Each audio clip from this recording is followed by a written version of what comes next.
Screw it, let's talk about it. RABM, which usually stands for Red Anarchist Black Metal, is a scene within black metal that I rarely ever see anyone ever talk about, and a majority of the fans within black metal would probably shun this scene away.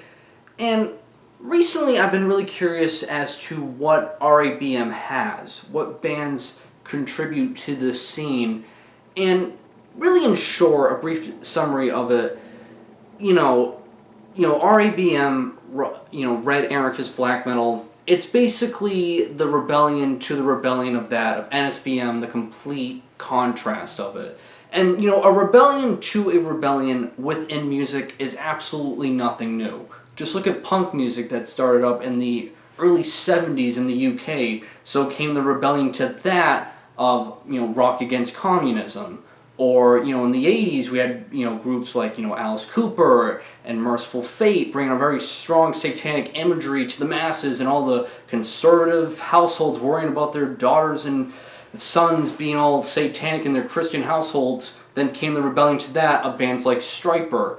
Again, a rebellion to a rebellion is nothing new, which kind of interests me about, RABM as a whole. The problem, however, as I stated earlier, is that a huge majority of black metal fans seem to shun this scene away, and I feel like there's a few reasons as to why that is. Now, as much as I look at every single bit of music out there as a product, it's meant to be sold and consumed, it's art, but it is entertainment at the same time, regardless, the scene itself, every music scene has an attitude attached with it. And what's black metal's attitude? Simply short, it's hate. It's always been hate. From the first wave, second wave, and current generation, it's always been hate. And that's really hard to attach hate, such a negative attitude and energy, with, anarchism that's all about uplifting and, treating everyone equally, and, communism and socialism and all this stuff that makes the world just kind of hold hands together. Really, it's hate for, Red Anarchist Black Metal is it's really just taking a shit mostly on, capitalism and National Socialism and the whole NSBM scene as a whole. And because of it, it seems like there's been two real big faces that have emerged from, RABM that honestly kind of makes the whole scene, hate to say it, look like a joke. The two faces that give RABM its, driving force that people will probably see when they first check it out is Neckbeard Death Camp, which, to summarize it really short, is just left-wing anal cunt. That's all they are. So the first band you're going to find is a shitpost band, which really makes it hard for me to take anything RABM will be seriously. And then the other band is Dawn Raid. Now, while I don't think Dawn Raid's done anything dismally terrible, they haven't done really anything mind-blowingly good, the big issue I have with them is that they have all these videos, talking about their views on YouTube. There's a lot of them, and discussing, the whole concept of each album, yada yada yada, blah blah blah. The problem with that I can't take a single syllable they're saying seriously, is that they're signed to Prosthetic Records, a label now that has become infamous more and more with fucking bands over in a very shitty way, all about money and greed, and really, it's just like this becoming more and more of a laundry list every year of bands complaining about it. And most notably happened with Dragging to Sunlight recently, where Dragging to Sunlight is taking them into court, and Prosthetic Records might not be looking so good come real soon when that court date is done. And it's just so weird for Dawn Raid to be all about that, equality standpoint that they have with every video they do, but seem to take such a blind eye to being signed to Prosthetic Records that is like a complete 180 of what they stand for. Because with all that being said, I can kind of understand why people look at RABM as it's just a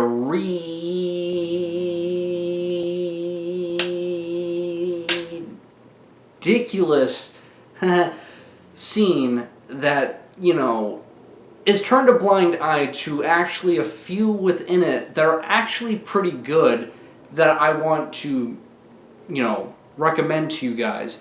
Another thing too that is kind of like just a brief complaint is that another problem I have with RABM is that a lot of the bands listed aren't technically black metal. Like, God, I want to wash my mouth with soap saying this, but it's not really true black metal because it has such a focus on punk and crust punk with just these small hints of black metal that it really just sounds like a very dark crust punk band more than an actual black metal band. Hence, it's called Red Anarchist Black Metal. So I'm discarding a lot of that too because it's just, I don't know, I want black metal if the whole title has it within it, which made it quite difficult to find bands in it. RABM is not a really big scene. For every one, actual, Red Anarchist black metal band there's like 20 NSBM bands that can take its spot. So the ratio is significantly different. But after quite a bit of research and realizing that there's a few bands I do enjoy that can be considered RABM, I've compiled a little list of recommendations to give you guys. Alright, now let's finally talk about some of the heavy hitters within Red Anarchist black metal. Hopefully when I get through this list, I don't get comments like, "Huh, thanks Wyatt XM. With this video, I have a great list of bands that I won't be checking out anytime soon." Yep, because those are also the same people that would say I separate art from the artist, but they can't do it here. Okay, with all that out of the way, let's finally talk about some of the heavy hitters within RABM. First one up, I thought it was appropriate to put these guys up first as they are considered and documented as the first ever Red Anarchist black metal band, that being Profecium. These guys formed in 1993 from Argentina, out of all places, and really they have a pretty small discography. There's not that much to check out by them, but I will say their first couple of releases, their first demo and their first full length, really have an elements of punk and black metal kind of fused together that honestly sounds really good and has that very, harsh melodic riffs come through that I feel like black metal fans would enjoy. So you really have no excuse not to enjoy it. Along with the fact too, there's just these wretched, raspy vocals and shrieks piled on top of it that has really all the ingredients that a black metal fan would enjoy. Now, funny enough, the one thing I will say about their early releases is that it has a strong resemblance to that of Absurd. And I'm not trying to be funny or, they're both on the same sided coin, both left and right. No, it's like, it's just there. You can just tell that it's there. And the whole, concept I was bringing up earlier that they are the rebellion to the rebellion really showcases that here. But I will say in their later albums, which was a double album in 2014, this is where they really start to dissolve the whole punk, elements they were having and really brings forth more black metal and even some doom metal to some degree and really showcases their more pure black metal essence with it that I think is definitely worth checking out. Next up, I can't help but recommend Iskra, Ruins. As I mentioned earlier, a complaint I have with a lot of these so-called, RABM bands is that they sound more like punk bands than black metal bands. Now, whereas Iskra technically is a black metal band, still has a lot of crust punk elements to them, but this album, Ruins, is just so goddamn kick-ass, and these riffs just sound angry and pummeling and just loads of fun to listen to. That really, to me, what this album reminds me a lot of is mid-era Darkthrone. Like, think of FOAD by Darkthrone. That's what this album strongly resembles, and it's just goddamn awesome. Another band worth mentioning that's very similar to that of Iskra is the band Fukpig with their full-length album, Spewings from a Selfish Nation. So, I kind of have like a love-hate relationship with Fukpig, because early material by this band honestly is really fun to listen to. Later era, they've just gone down this downward spiral of just crap. Like, their later era albums, it's like they're trying to be a straight up crust punk band with like these blackened, harsh vocals on top of it, and they're trying to sound all well mixed and produced on one side while being dirty and harsh on another side, and it just sounds so uneven in every way that it doesn't work anymore. Whereas Spewings from a Selfish Nation, they found the sweet spot, and goddamn, this album rips. Blending black metal, crust punk, and grindcore together, that it genuinely sounds like an actual riot is going off with just all the noise and chaos and just, all instruments kind of like just piling on top of each other, that, again, it just sounds like a legitimate riot. And really, to put it in short, what this band is, it's kind of like the more obnoxious punk version of a Nolith Rock. And I say obnoxious because another thing I've never been that crazy about with Fukpig is their lyrics are kind of childish. The amount of times they cuss, it kind of loses its edge really quick. But thankfully, with Spewings from a Selfish Nation, it's just so harsh and hectic that you don't really hear it all that much, and it makes up for it. But again, from my personal standpoint, this is a great example of red anarchist black metal that's just crazy, harsh, and chaotic without sounding preachy. And the last one for this list in terms of blending black metal and crust punk together, that's not a pure black metal band, but I still would say it's worth checking out, is this band called Leper from Canada. What makes these guys really interesting is not only the fact that they blend, black metal, grindcore, and elements of crust punk. The real standout point for them that's either going to make you want to check them out or completely, toss them to the side, is that they blend ska music with that is just such an unorthodox combination that I can't help but plug you guys to, because maybe it's going to sound like shit to some and really creative to others. It's just a combination I wouldn't expect that shows a bit of ambition to some degree within the whole RABM scene. Next one up might be a shocker to some people because we really don't view them as a really politically charged band, but when they have become political with their music, it showcases a bit of, left-wing, RABM friendly type of attitude, and that would be Falls of Rauros. Personally, for me, Falls of Rauros is one of my favorite, New England-based black metal bands, and honestly one of the best black metal bands going within the United States. I've seen these guys live a couple of times, and for just a couple of bucks, they put on an incredible show. But more often than not, their lyrical content's gonna be mostly about, nature and appraising nature, and every once in a while, misanthropy.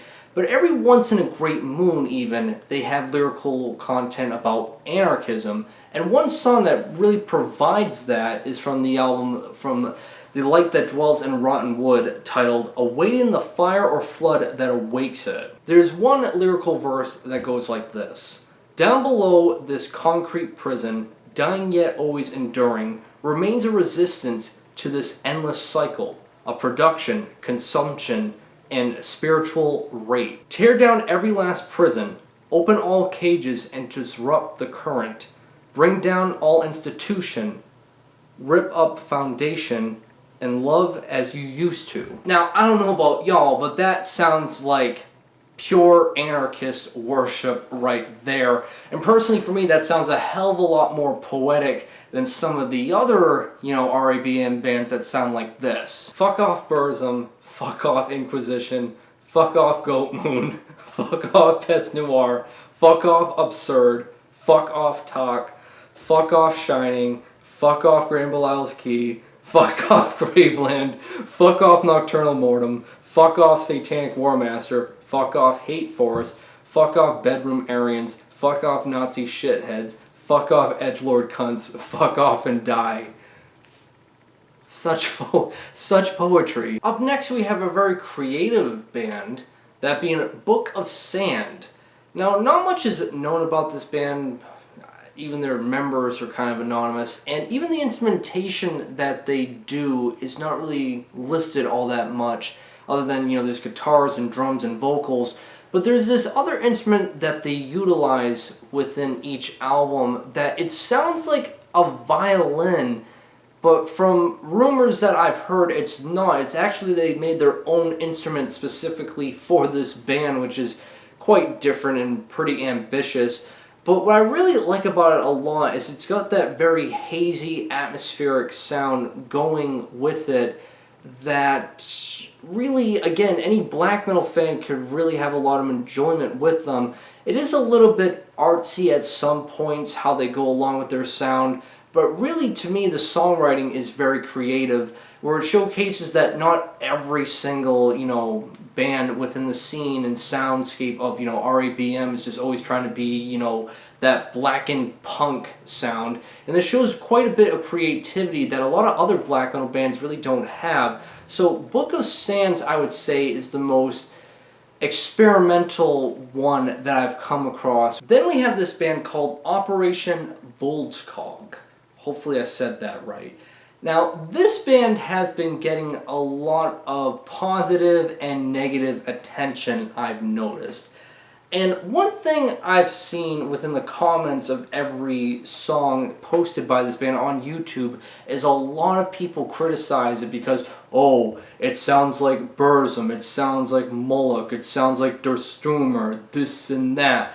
And while I do see, in some regards, the irony of that, as this is a band that praises, anti-capitalism, feminism, and, anti-NSBM type of, viewpoints, it is kind of funny that that band is totally against that, yet sounds like it. I do see the irony in that, but at the same time, I don't understand why people are hating it for it. Like, musically speaking, shouldn't that mean you like it? Because I've lost count of how many black metal bands I own, I enjoy, that when I listen to them, a lot of them don't have any points for, originality. It's all kind of based on different influence that the bands take.